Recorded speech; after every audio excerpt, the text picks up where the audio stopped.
அப்படிதான் நல்லா தட்ட. ஆட ரொம்ப அருமையா தட்ட. சரியா இந்த அளவுக்கு நீ ஆபீஸ்ல தட்டியிருந்தா நேத்துக்கு ப்ரொமோஷன் வாங்கிட்டு போயிருக்கலாமே. அப்படி கிடக்குற அசிங்கப்படுத்துற, இன்சல்ட் பண்ற. ஒத்த நொடியிலதான் எனக்கு சித்தம் கலங்கிருச்சே. தட்டுல இருந்த சாண்ட்விச்சை எவன்டா தூக்குனது? ஏமா நீயா எடுத்தா? இல்ல நான் இல்ல. அப்ப அந்த கருப்பு காண்டாமிருகம் வேலையா தான் இருக்கும். Sir excuse me. तुम उड़े जा रहे ये आसमां में खिड़कियों से देख तू. ஒரு ஜென்டில்மேனை பார்த்து கேட்கிற கேள்வியா இது?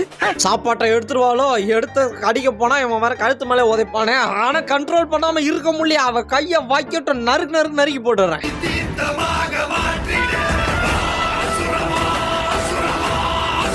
நாலு புலி பொம்மை பண்ண சொன்னா 3 புலி பண்ற வரைக்கும் புலி பொம்மையா தான் செஞ்சிருக்கிறாரு. 4வது புலிக்கு தான் கால்ரா வந்துருச்சு.